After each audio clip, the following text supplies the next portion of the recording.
করে গুছিয়ে প্রশ্নটা মানে বলতে পারবো না, আমার জাস্ট কতগুলো কথা মনে হয়েছে, আমি সেগুলোই বলছি। প্রথম ব্যাপার হচ্ছে যে যখন আমরা মানে এই হিস্ট্রি এবং লিটারেচারের মধ্যে এই একটা ক্রস ওভারের কথা, মানে কিভাবে দুটো আলাদা ডিসিপ্লিন দুটোর সাথ দিচ্ছে এই নিয়ে কথা বলছি, সেখানে দাঁড়িয়ে হিস্টোরিক্যাল ফিকশন সে যদি রাজনীতি দুষ্ট নাও হয়, সে তো মানে তাকে তাকে কি নেসেসারিলি পলিটিক্যাল তো তাকে হতেই হবে, মানে এটা আমার মনে হয়। তার কারণ হচ্ছে যেই মানুষ সে যেভাবেই সে নারী হতে পারে বা তার যে কোনো আইডেন্টিটি থাকতে পারে, এবং সে যখন মার্জিনালাইজড একটা জায়গা থেকে আসুক অথবা পাওয়ারফুল একটা জায়গা থেকে আসুক, সে সাবঅল্টারনাইজড হোক বা না হোক, সে যখন একটা হিস্টোরিক্যাল ফিকশন লিখবে তখন তো অথর হিসেবে তার কিছু চয়েস থাকবে, এবং সেই চয়েসগুলো তো নেসেসারিলি পলিটিক্যাল হবে। তো তাহলে হিস্টোরিক্যাল ফিকশন, এটা আমার প্রথম প্রশ্ন, যে তার তো একটা পলিটিক্যাল ক্যারেক্টার সবসময়ই থাকবে। এবং আমার এটা থেকেই যেটা দ্বিতীয় প্রশ্ন, সেটা হচ্ছে যেরকম আপনি গুলবদনের উদাহরণটা মানে বললেন এখন, যে তিনিও যখন লিখেছিলেন তিনিও তখন আকবরের কথা বাদ দিয়েছিলেন। তো হ্যাঁ, এখানে এটা জরুরি যে তার নিজস্ব তিনি কোন অবস্থান থেকে লিখছেন, কিন্তু এটাও তো জরুরি যে তিনি আকবরের কথা বাদ দিয়েছিলেন, এবং ফলে কিছু কিছু কথা সবসময় একটা ন্যারেটিভের ক্ষেত্রে বাদ পড়ে যাচ্ছে।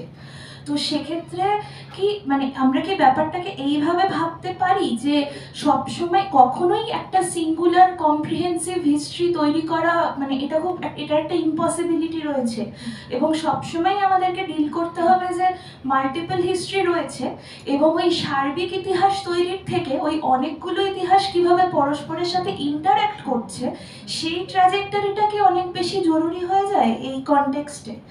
আর তৃতীয় আমার একটা প্রশ্ন আছে, সেইটা হচ্ছে যখন মানে এই বইটার ক্ষেত্রে, আমি বইটা পড়িনি, আমি খানিকটা ইন্ট্রোডাকশনটুকু পড়েছি, তো এই বইটার ক্ষেত্রে যখন মানে উইমেন্স হিস্ট্রি দেখার ক্ষেত্রে উইমেন্স রাইটিং, তাদেরই রাইটিং দেখা হচ্ছে, মানে একজন যে কোনো একটা মানুষ সে যখন রাইটার হচ্ছে তখন তার মানে অথর আইডেন্টিটি আর পার্সন আইডেন্টিটি এই দুটোর মধ্যেও তো একটা তফাৎ হচ্ছে।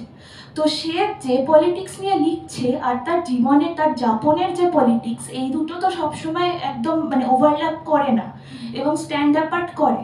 তো সেক্ষেত্রে আপনি কি মানে কিভাবে এই মানে লিটারেচারের হিস্ট্রি বা লিটারারি হিস্টোরিওগ্রাফি ট্রেস করার মধ্যে দিয়ে হিস্ট্রি ট্রেস করা, এই ব্যাপারটা মানে এর মধ্যেও কি কিছু ফাঁক থেকে যাচ্ছে, বা সেটাকে আমরা কিভাবে অ্যাপ্রোচ করতে পারি? হ্যাঁ, খুব গুরুত্বপূর্ণ প্রশ্ন, খুব গুরুত্বপূর্ণ প্রশ্ন।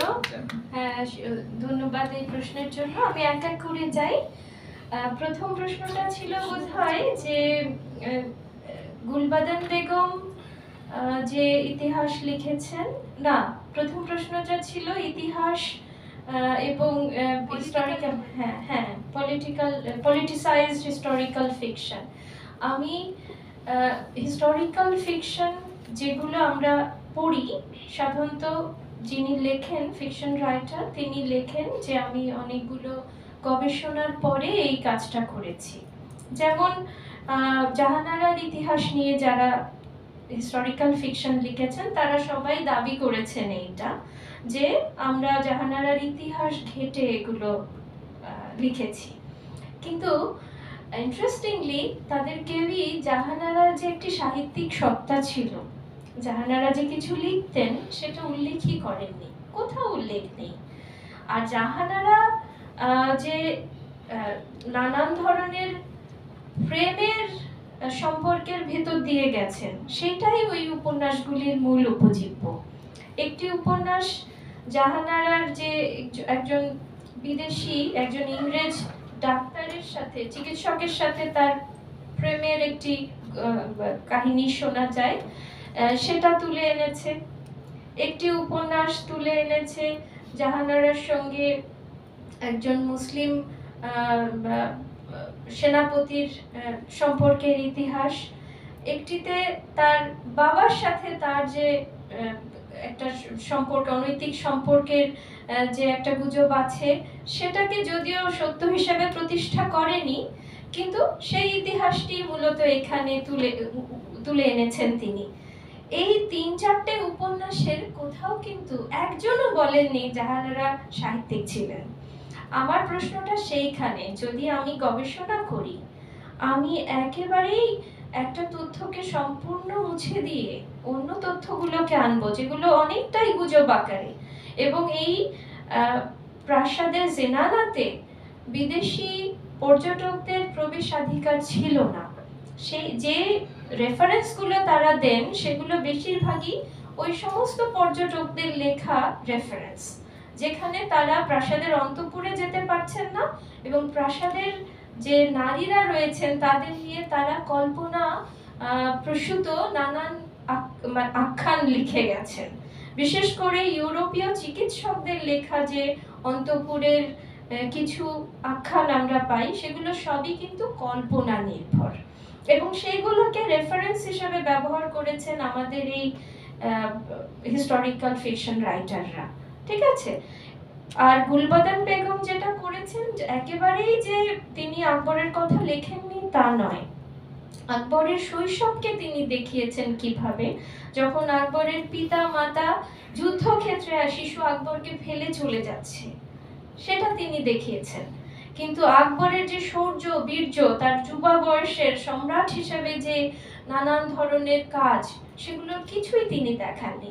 অবশ্যই তিনি রাজনীতি দুষ্ট একটি ইতিহাস লিখে গেছেন, এবং ইতিহাস, যে ইতিহাসই আমি বলি না কেন, ইতিহাস গ্রন্থ এবং ইতিহাস নির্ভর যে আমাদের নভেলগুলো, উপন্যাসগুলো, সেগুলো সবই রাজনীতি দুষ্ট।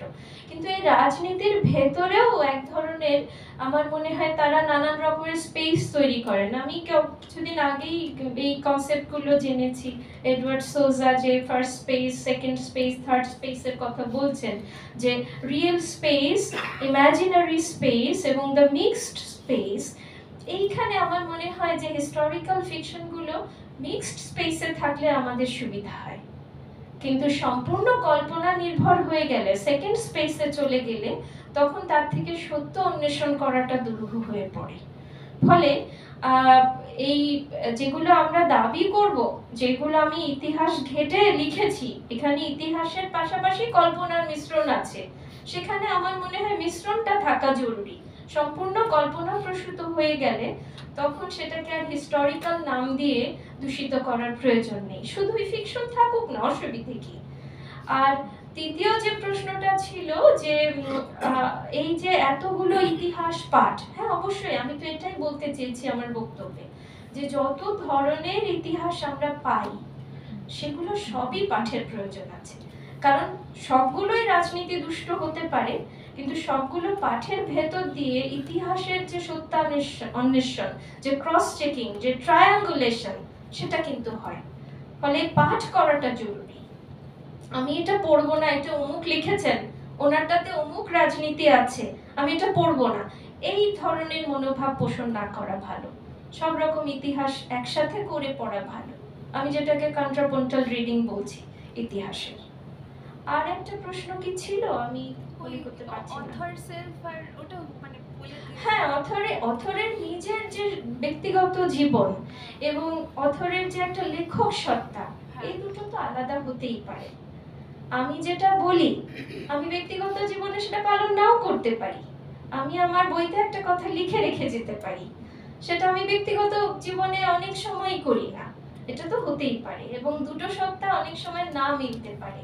তখনই দ্বন্দ্ব তৈরি হয় এবং তখনই অবিশ্বাসের জন্ম নেয় পাঠকের মনে। যখন আমি অথরের সেলফকে পড়ি, আমরা যখন ইতিহাস বা সাহিত্য দুটোই পড়ি, তখন আমরা বিশেষ করে সাহিত্য পড়ার সময় অনেকগুলো অ্যাপ্রোচ তো নেই।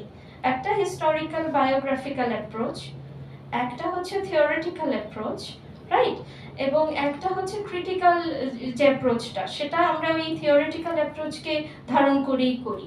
তাহলে হিস্টোরিক্যাল বায়োগ্রাফিক্যাল অ্যাপ্রোচ আমাকে একরকম রিডিং দেবে, আর ক্রিটিক্যাল থিওরিটিক্যাল অ্যাপ্রোচটা আমাকে আরেক রকমের রিডিং দেবে। দুটো এক নাও হতে পারে, এটা আলাদা হয়েই থাকে।